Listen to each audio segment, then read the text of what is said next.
Selamat pagi anak-anak, apa kabarnya hari ini? Semoga kita selalu sehat ya. Kembali lagi kita bertemu dalam pembelajaran daring. Ternyata semester ini, tahun ajaran baru ini belum bisa bertatap muka, tetapi kita sama-sama berdoa agar ini cepat berlalu. Sebelumnya Ibu mau mengucapkan selamat dulu buat kalian yang dari kelas 8 sekarang sudah naik kelas menjadi kelas 9. Ibu harap kalian boleh semakin dewasa ya, karena sudah punya 2 adik kelas. Oke, sekarang kita langsung masuk dalam pelajaran prakarya. Untuk tahun ini atau kelas 9, Ibu hanya mengajar prakarya ya, seni budaya bersama Pak Tio. Jadi sekarang kita mau masuk dalam pembelajaran baru, yaitu kerajinan fungsi hias. Kita masih masuk dalam kerajinan ya. Kerajinan fungsi hias, kemarin kita sudah belajar tentang kerajinan. Jadi kerajinan itu sebenarnya merupakan bagian daripada seni ya. Jadi itu adalah masuk dalam seni rupa terapan yang diartikan sebagai proses produksi yang melibatkan keterampilan manual.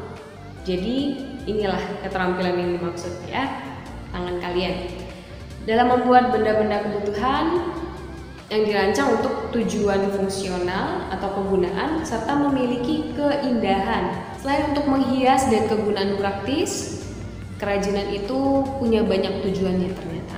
Beberapa diantaranya adalah pertama, pastinya sebagai penghias ya.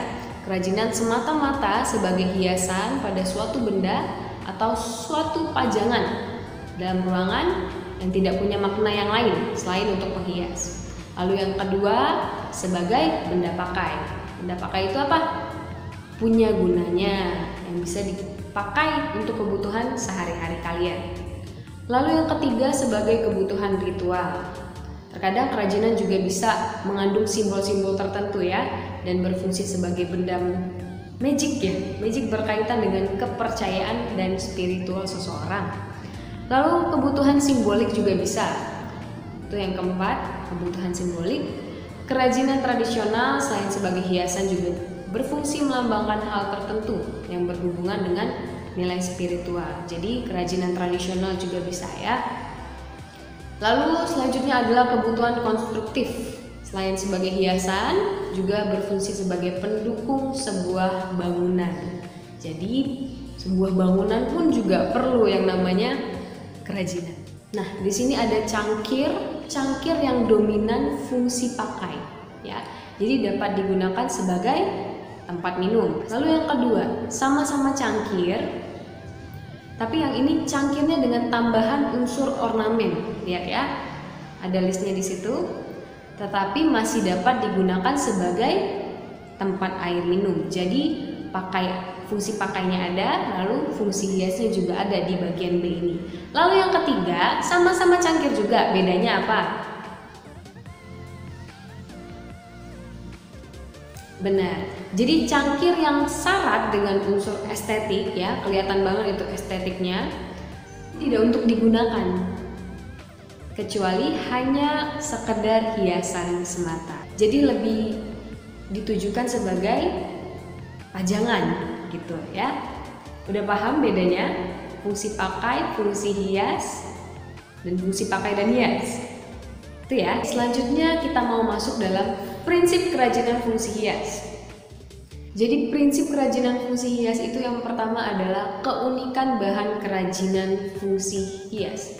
Apa yang unik di kerajinan fungsi hias? Jadi dalam pengolahan bahan dasarnya kerajinan fungsi hias itu diperlukan sebuah teknik. Teknik ini disesuaikan dengan karakteristik bahan dasarnya.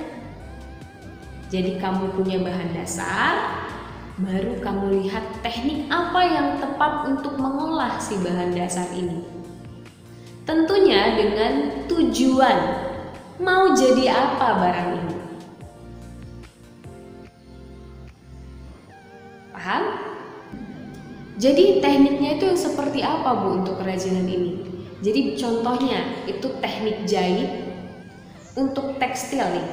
Itu biasanya menggunakan mesin jahit. Tekstil itu pakaian lah ya. Teknik jahit untuk tekstil menggunakan alat mesin jahit. Lalu kalau kita mau mengukir kayu, apakah kita juga menggunakan mesin jahit? Tidak, ya. Jadi kalau kita mau mengukir kayu yang sama-sama kerajinan, tapi bahan dasarnya kayu, berarti kita pakai teknik yang berbeda dan juga alatnya berbeda. Pakai apa berarti? Alat pahat, ya.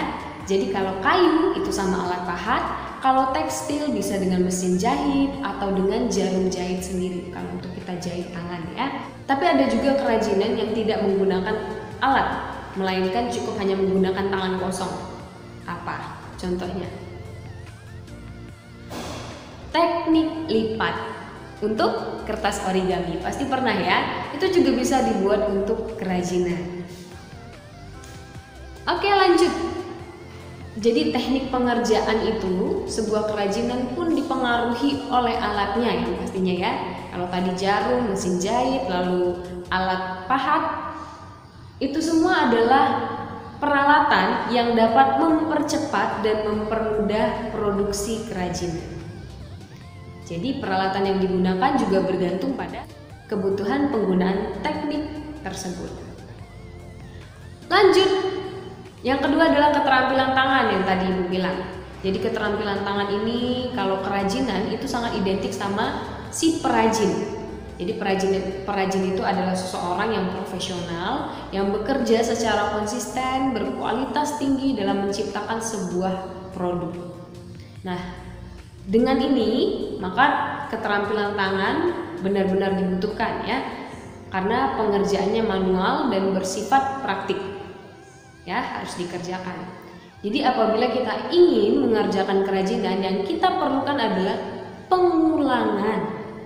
Ketika kita sudah tahu teknik, belum bagus, kita ulang hingga tangan kita terbiasa dan kita punya keterampilan tangan.